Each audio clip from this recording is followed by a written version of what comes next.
안녕하세요, 리본카 전효빈입니다. 오늘 저는 리본카 일산지점에 나와 있는데 요즘 중고차 시장에 진짜 심상치 않은 기류가 흐른다고 하더라고요. 중고차 가격이 널뛰고 뭐 어디 날아가고 막 이런다고 하는데 이게 도대체 무슨 일인지 저희 가서 한번 얘기를 해보도록 하시죠. 안녕하세요 과장님. 자기소개 한번 간단하게 해주시죠. 예, 저는 리본카 일산지점에서 매입 전문 사원으로 일하고 있는 최민중 과장이라고 하고요. 제가 2011년부터 이제 가양동에서 중고차를 시작했는데 렌트 반납되는 거를 차량 관리도 하고 판매도 하고 지금 여지껏 일한 지가 한 12년이 조금 넘었습니다. 요즘 중고차 시장에 진짜 심상치 않은 분위기가 흐르고 있다. 도대체 그 분위기가 뭐죠? 중고차는 이제 가성비로 사는 거잖아요. 그렇죠. 그럼 신차랑 대비해서 메리트가 있어야 되는데 요즘 메리트가 떨어지는 품목들이 되게 많이 있어요. 메리트가 떨어진다 그러면 어쨌든 가격이 올라간다는 말씀이신 거예요? 그렇죠. 가성비가 이제 중요한 게 중고차인데 아니 잠깐만, 제가 알기로는 이게 코로나가 한창 심각해지면서 신차보다 중고차 가격이 더 비싸다, 신차 대기가 뭐 2년 걸린다 3년 걸린다 뭐 이렇게 해가지고 중고차 가격이 올랐다가 올해로 들어오면서 가격이 다시 떨어졌잖아요. 그때는 이제 반도체 이슈 때문에 신차 출고가 늦어지면서 올랐던 것도 있고, 지금 같은 경우는 추운 지방에서 우리 차를 자꾸 배 태워서 가니까. 잠깐만, 그 지금 한창 이렇게 전쟁하시는 그 나라를 말씀하시는 거잖아요. 그쪽 지방에서 왜 우리나라 차를 가지고 가는 거예요? 지금 이제 싸움 중이니까 수입이 막히고 우리나라에서 차를 가져다가 갖다가 파는 거죠. 그러니까 이게 우리나라 사람들은 이제 가성비로 중고차를 구매를 해야 되는데 수출로 인해서 싸고 좋은 가격에 살 수 없는 지경에 이르는 거죠. 근데 저는 아무리 생각을 해도 그런 나라에다가 대한민국에서 차를 그렇게 바로 파는 게 그림이 좋아 보이지는 않거든요, 이게? 그렇죠. 어떻게 그렇게 나가는 거예요? 그러니까 우리는 직접적으로 보내는 게 아니라 업자들이 이제 와서 사는 거를 우리는 그분들한테 파는 거지. 제가 매입을 잡는 상황에서도 이걸 내수를 보고 갖고 오지 이건 무조건 수출을 내보내야겠다 이러고 갖고 오는 게 아니잖아요. 그래서 그 업자분들이 어떻게 우회해서 그쪽으로까지 전달이 되는 걸로 알고 있어요. 알겠습니다. 이거 뭐 도의적으로 되게 어긋난다거나 막 그런 생각을 하고 있었는데 그런 거는 아니라는 거. 그러면은 여기 있는 이 차가 바로 그런 차종 중에 하나인 거예요? 그렇죠. 그쪽에서 인기가 있는 차종 중에 하나입니다. 이 차가 근데 왜 그렇게 인기가 많은 건지. 이 차의 특징이 뭐예요? SUV잖아요. SUV 중에서도 그 나라에서는 이제 인기가 많은 게 4륜. 추운 지방에서는 4륜을 미끄러지지 않기 위해서 선호하기 때문에 4륜이 들어가고, 그리고 SUV 그런 차들이 인기가 좋죠. 주로 그러면은 이런 차량들이 감가 방어도 굉장히 잘 된다는 말씀이신 거예요? 그렇죠. 신차 대비해서 이제 많이 떨어지지가 않는 이유가 싼 가격에도 팔리고 이제 조금 높여놓고 팔리고 조금 높여놓고 팔리고 이러다 보니까 시세가 자꾸 올라가는 거예요. 그럼 소렌토가 어느 정도 가격대에 형성이 돼 있는 거예요? 요즘엔 대중이 없어요. 어떤 옵션이 들어가면은 가격이 좀 더 나오는 경우도 있고, 그리고 이게 시세에 맞춰서 나가는 게 아니라 도색이 안 들어간 차량이 조금 더 비싸도 그런 거는 나가고, 뭐 되게 많이 싼데 도색이 많이 들어갔다 그런 것도 수출이 안 나가고. 그래서 이게 시세가 어떻다 이렇게 규정을 할 수 있는 게 아니라 시가. 도색은 어떤 걸 말씀하시나요? 일반적으로는 저희가 판금 작업이라 해서 이제 찌그러진 거 피는 작업까지 하게 되는데, 그런 거가 없이 그냥 이제 도색만 입히는 거, 그걸 이제 저희가 도색을 한다고 하거든요. 어쨌든 배 타고 나가는 것도 사고 이력이 없으면 없을수록 좋다는 거네요. 그렇죠. 배 타고 나갔을 경우에 이제 도색을 하면은 공정이 들어가잖아요. 거기서 이제 부식이 일어날 수가 있다 그래가지고 그래서 안 좋아하더라고요. 제가 알기로 보통 이런 소렌토 같은 경우에 디젤 모델이 보통 한 3천 초반이나 2천 후반 요 정도 가격에 형성이 돼 있던 걸로 저는 기억을 하고 있는데 지금은 어느 정도인가요? 지금 3천 후반, 4천 초반까지도 형성이 돼요. 4천 초반이요? 원래대로라면 한 3천 중반까지 떨어져야 되는 시세가 3천 후반, 4천 초반까지도 그대로 유지가 돼요. 이제 여러 가지 지점들을 좀 다니다 보면은 한국 분들보다 중동, 아랍 약간 그 위쪽 추운 지방에 계신 분들이 더 많이 계시더라고요. 그분들 어떻게 다니냐면 돌아다니다가 괜찮네 그러고 인터넷에 몇 개 찾아보고 성능 기록부 보더니 가서 그냥 체크하고 넘어가요. 그냥 그 다음날 바로 사가시더라고요. 계약금이 들어와요. 이게 진짜 해외 자본이 엄청 많이 들어오는군요. 외화벌이에 한몫하고 있다고 생각하고 있습니다. 약간 너 지금 국위 선양하고 있네 약간 이런 느낌이네요.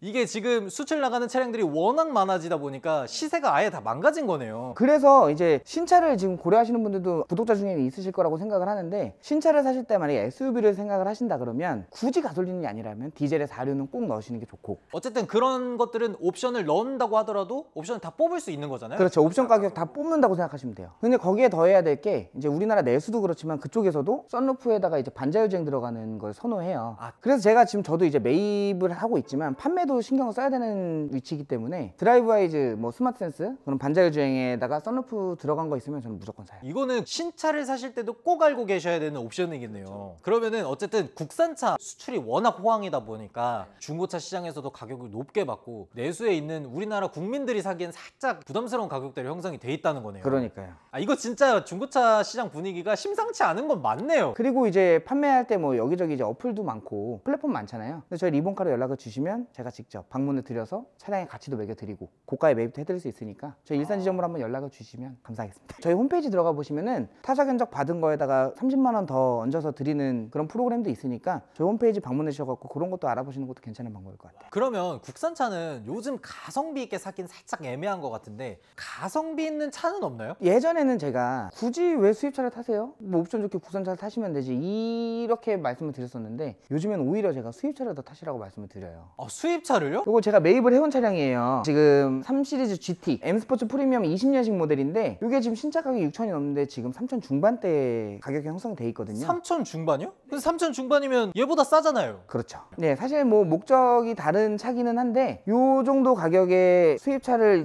20년식이니까 지금 3년 된 거잖아요. 아니 그래도 살짝 생각해보면 어쨌든 소렌토는 신차가가 4천이 내고 3GT는 신차가가 6천이 낸데 지금 3천 중후반이면 너무 가성비 있는 거 아니에요? 그렇죠. 그리고 이게 지금 세단처럼 생겼지만 GT 같은 경우는 해치백 스타일이기 때문에 트렁크에 짐 싣는 것도 좋고 요즘에 그 젊은 애기 엄마 아빠들이 선호하는 차인데 단종이 돼버렸어요. 그러네, 3GT는 단종이 됐군요. 그래서 단종이 된 차를 왜 아직까지 이 가격이냐 이렇게 생각하실 수 있는데 이제 이 차는 구할 수가 없는 차인데 실용성도 좋고 인기도도 그동안 계속 있었고 그래서 요거를 중고로 이 가격에 사시면 나중에 파실 때도 크게 감가가 되지는 않을 거예요. 이미 그리고 감가가 많이 돼 있기는 하네요. 그래도 이게 뭐 한 3년 된다고 해서 1,000만 원이 되진 않을 거니까 수입차는 지금이 적기라는 얘기잖아요. 수입차 사기는 예전부터 좀 좋아지는 시기로 변해가고 있는 것 같아요. 제 생각에는. 그러면은 수입차 중에서 저희가 좀 가성비 있게 살 수 있을 만한 모델 몇 가지만 좀 추천해 주시면 좋을 것 같아요. 저도 이제 매입이다 보니까 판매가 좀 원활한 차량들을 많이 이제 고민을 하고 있는데 가성비로 탈 수 있는 모델들은 이게 3 시리즈 F바디라든지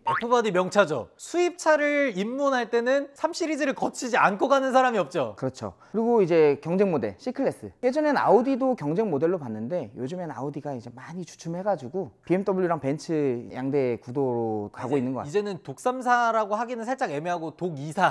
독2사의 포르쉐. 이렇게 독삼사를 해야 되지 않을까. C클래스 같은 경우에는 요즘에 또 신차가 나왔잖아요. 그러면은 그 C클래스 같은 경우는 얼마쯤 가격이 형성이 돼 있는 거예요? W205, 7년식, 18년식 이런 차들 같은 경우는 2천 중반에도 좋은 차 충분히 구할 수 있거든요. 그럼 2천 중반이면은 그런 거잖아요. 뭐 주행거리 막 20만 돼 있고 막 그런 거 아니에요? 아니. 아니 그러면 17년, 18년식에 주행거리도 짧고 그런 차량들이 2천 중반이라고요? 그렇죠.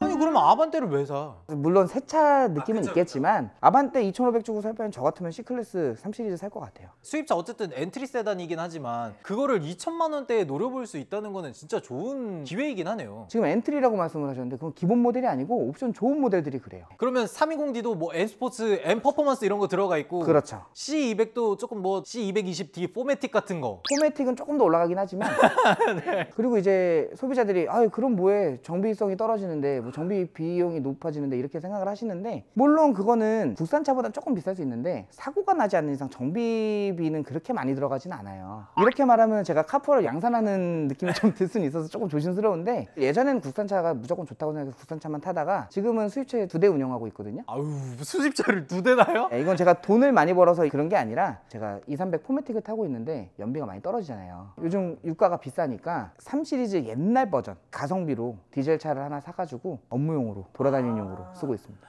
그런 문제도 있겠네요. 구형 디젤 차량들이 인기를 얻을 수밖에 없는 게 요소수 같은 것도 안 들어가고. 요소수 요즘에 저기 또 윗나라에서 또 깔짝깔짝 하고 있는데 하면 요소 가지고 난리를 치니까 18년 이전에 나오는 요소수 안 들어가는 모델들 장거리 다니시는 분들은 오히려 하이브리드 차량보다는 그런 수입차 디젤 차를 타는 것도 괜찮죠. 저 같은 경우는 이제 아반떼를 산다는 동생들이 있으면 그냥 F바디 3 시리즈 사라 훨씬 낫다. F바디는 제가 여지껏 한 30대 이상 판 것 같아요. 가성비를 생각을 안 할 수가 없으니까 중고차니까 잘 팔리는 차들은 F바디가 훨씬 잘 팔리죠. 근데 디젤 하면 사실 인식이 안 좋을 수밖에 없는 게 예전에 막 디젤 게이트도 있었고 가다가 막 불나기도 하고 주차장도 못 들어가고 이런 얘기들도 있었단 말이에요. 제가 장사를 하면서 계속 겪은 사건들 중 하나인데 오히려 그렇게 터지고 나면 더 잘 팔려요.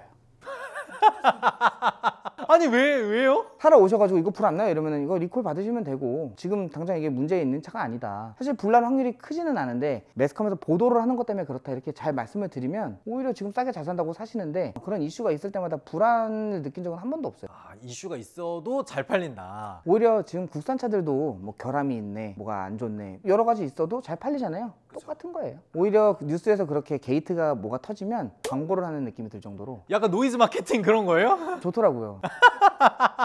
근데 중고로 사기에는 사실 뭔가 조금 찝찝한 게 있거든요. 얼마 전에 그 영화에도 보면 이렇게 막 범 무슨 도시 이런 거 있잖아요. 거기 보면 초롱이 형님 같은 분들 나오셔가지고 3천 해가지고 3,000원 내고 가져가 뭐 이런 거 있잖아요. 이런 어깨 형님들 계시니까 약간 무섭거든요. 편견은 아니에요 사실. 그런 분들도 있고 한데 아니 진짜 이거 밤길 조심하셔야 돼요. 차 타고 다니니까 뭐 그 초롱이 같은 분들도 많이 있는 건 사실이에요. 근데 이제 저희 같은 경우는 이제 큰 회사고 리본카라는 브랜드가 있기 때문에 초롱이 형님들 같은 분들은 없고 직장인들이 다 근무를 하시는 거기 때문에 다 번듯하시고 저희 지금 여기 지금 부스 보이시겠지만 사진 촬영도 저희는 부스도 따로 만들어서 촬영하고 있고 그리고 점검을 따로 또 해주시는 직원분이 또 계세요. 그래서 성능 점검 기록부 이외에도 이렇게 점검을 또 따로 더 추가로 해서 하는 부분이 있기 때문에 그런 것도 더 좋을 수 있고 그리고 이제 인증중고차를 보통 이제 수입차 선호하시잖아요. 인증중고차 같은 경우는 좀 워런티가 조금 더 되고 대신에 비싸고 근데 저희는 일반적인 이제 중고 시세에 맞게 판매를 하고 있고 관리는 인증중고차 못지않게 저희가 해서 판매를 하고 있기 때문에 뭐 관심이 있으시면은 저희 일산지점이라든지 아니면 리본카 홈페이지 들어가셔가지고 검색을 해보시면은 좋을 것 같아요. 아 여기서 그만. 조금 더 하면 나쁜 점 하려고 그랬는데 그만하겠습니다. 지금 이제 국산차 SUV 4륜 타시고 계시는 분들 이거는 사실 디젤이 좀 더 인기는 있지만 가솔린도 관계없고 파시는 분들한테는 많이 받을 수 있는 적기 같고요. 사시는 분들한테는 이제 국산차가 좀 비싼 시기이기 때문에 수입차로 눈을 돌려보시는 것도 괜찮은 방법일 것 같습니다. 뭐 시기는 그렇지만 지금 저희 리본카 홈페이지에 들어와 보시면은 싸고 좋은 차가 있는 경우가 간혹 있어요. 왜냐면 저희가 이제 마냥 가격을 유지를 하는 게 아니라 때로 조금씩 내리고 하니까 그렇게 해서 이제 좀 구매 시기가 잘 맞으면 싸고 좋은 차를 구매하실 수도 있겠다 싶은 생각도 듭니다. 아 알겠습니다. 그러면 오늘 저희 이렇게 중고차 시장 분위기 이런 것들에 대해서 쭉 얘기를 나눠봤는데 자신의 상황에 맞게 적절한 차량을 팔고 또 매입하고 이런 것들을 한번 해보시면 좋을 것 같다는 생각이 듭니다. 지금까지 저는 리본카 전효빈이었습니다. 일산지점 최민중 과장이었습니다. 감사합니다. 감사합니다.